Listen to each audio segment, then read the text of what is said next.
The Center for Disease Control reports 1 in every 6 Americans, 48 million people, get sick every year from eating contaminated food or drinks. As a food worker, you are responsible for serving safe food to your customers. One of the most important things you can do to ensure that you are serving safe food is to prevent cross-contamination. Cross-contamination is when harmful bacteria is transferred from one type of food, like raw beef, to another, like ready-to-eat tomatoes. Cross-contamination can be caused by contaminated hands, contaminated equipment, and improper thawing and storage of food. This training video will show you the best practices of how to prevent cross-contamination and, ultimately, how to keep your customers safe. Properly cleaning and sanitizing food contact surfaces is very important to preventing cross-contamination. You should have all necessary equipment set up and working properly before engaging in food handling activities. A proper setup includes the following: 3-compartment sink or dish machine, in-place chemical sanitizer solutions, and hand sink equipment with soap and paper towels.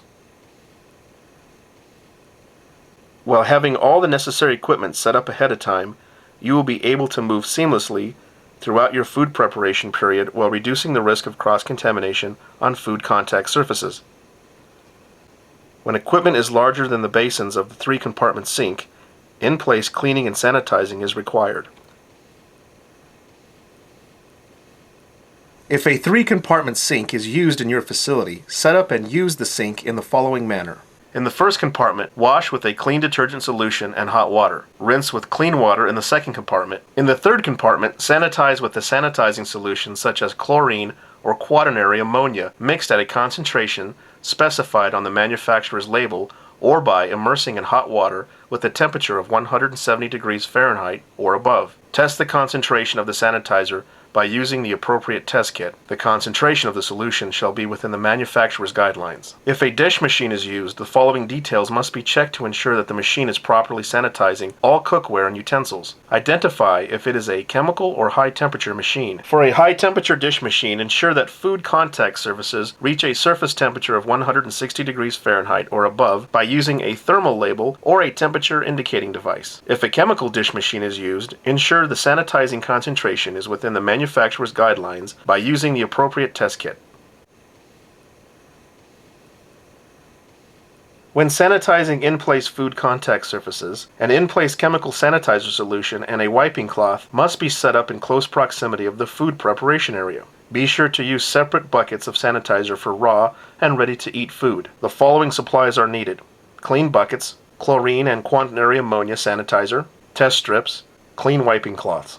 When making a chlorine sanitizer solution, follow these steps. In a bucket, mix 1 teaspoon of chlorine bleach in 1 gallon of room temperature water. Use chlorine test strips to measure the concentration of chlorine sanitizer. Be sure that the concentration is between 50 and 200 parts per million. Follow these steps for making a quaternary ammonia solution. In a bucket, mix solution according to the directions on the label. Use quaternary test strips to measure the concentration of sanitizer. Be sure that the level is within the concentration range specified by the manufacturer. If the quaternary ammonia sanitizer in your facility is provided by a wall-mounted unit, it is still important to use a test strip to ensure that the sanitizer is being dispensed at an effective range. To save time, a quick and easy method to setting up in-place sanitizers is to first prepare a 3-compartment sink for use by filling it with soap, water, clean water, and sanitizer solution. After testing the solution with a test strip, wash, rinse, then sanitize the bucket you will use to hold the sanitizer solution. Lastly, fill the clean bucket with sanitizer solution.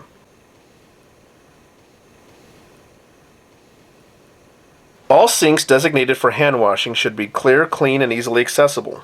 The hand sink should provide hot at a minimum of 100 degrees Fahrenheit and cold running water. Also, the hand sink should always be stocked with soap and paper towels. Lastly, make sure all preparation utensils such as tongs, gloves, and spatulas that are needed for food preparation are cleaned and easily accessible. Make sure that separate utensils are used for raw and ready-to-eat foods.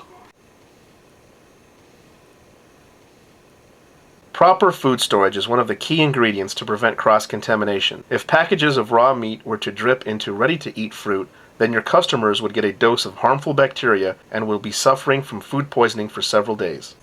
Therefore, you always want the items with the highest required cook temperature on the bottom and the ready-to-eat foods on the top.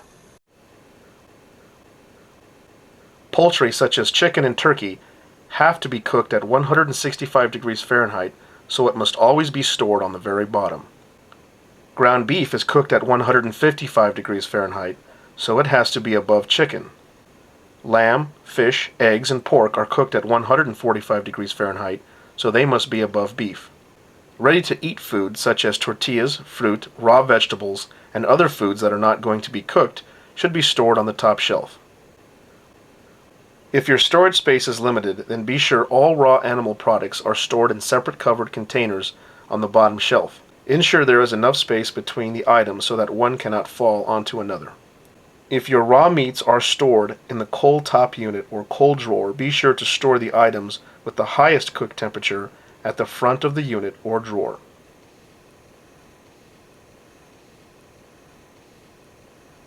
Properly thawing foods is another way to avoid cross-contamination. There are several ways to thaw food, so you want to ensure that no matter which method you choose, you are effectively preventing cross-contamination. If you are thawing under refrigeration, use the storage methods we just discussed. Be sure to keep raw animal products of different species separate. For example, do not place raw beef and raw fish together in a bowl to thaw. Keep these two items in separate containers and stored at the appropriate level. If you are thawing under running water in a food prep sink, do not place two different types of raw meat in the sink at the same time. Also, you must clean and sanitize the sink after each type of meat and before ready-to-eat foods such as fruits and vegetables.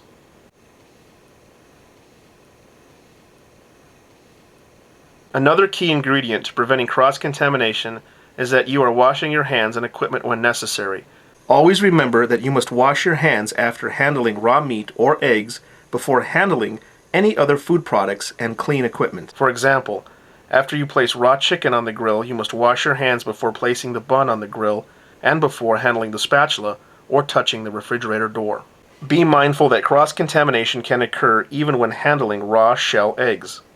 Be sure to wash your hands thoroughly after cracking or handling raw shell eggs before touching anything else. Use clean gloves or utensils to handle ready-to-eat foods such as toast, warm tortillas, and bagels.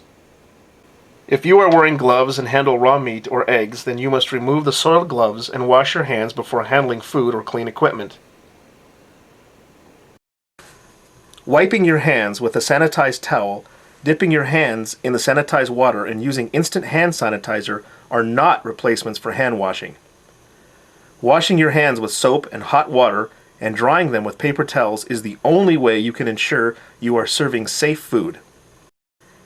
If you prefer using utensils such as tongs or spatulas, you can effectively prevent cross-contamination and may not need to wash your hands as often. For example, if you use clean tongs to pick up raw chicken and place it on the grill, your hands have not been contaminated with raw chicken and do not need to be washed. Remember to store utensils in a manner that the clean handle does not become contaminated with raw meat. You can store the utensils in the food product with the handle out of the food or in a separate clean container. Also, you must have separate utensils for each type of raw meat. If any equipment or utensils have been contaminated with raw meat, then wash, rinse, and sanitize the items in your 3-compartment sink or dish machine before using them for any other meat or food products. If items are too large to fit in the 3-compartment sink or dish machine, then you will need to wash the item with soap water, rinse with clean water, and sanitize with your in-place sanitizer where they are located. Let's go over what we just discussed about cross-contamination and how to prevent it. Cross-contamination can be caused by contaminated hands, contaminated equipment, and improper thawing and storage. Proper setup of the in-place sanitizer and your 3-compartment sink and or dish machine is the first step to minimizing the risk of cross-contamination. Use test strips to ensure sanitizer is maintained at the effective concentration. Remember to store raw animal products below and away from ready-to-eat food and in order of cook temperature, with chicken on the bottom shelf or the front of the cold top or cold drawer. When thawing, keep raw animal products separate and stored in order of cook temperature. Wash, rinse, and sanitize the food preparation sink after each type of raw animal product. Wash your hands after touching raw meat before touching anything else, including other food products, refrigerator doors, and clean utensils. Remember that dipping your hands in sanitizer water, wiping your hands with sanitized wiping cloth, and using instant hand sanitizer are not replacements for hand washing. If gloves are worn while handling raw meat or eggs, then soiled gloves should be removed, hands should be washed, and new gloves shall be placed on hands before continuing the next task. Clean and sanitize all cutting boards, utensils, and working surfaces after they have come in contact with raw animal products. By following the steps and recommendations we discussed in this training video, you will be reducing the risk of cross-contamination and minimizing the risk of foodborne illnesses. Please contact your local health department for additional information and training.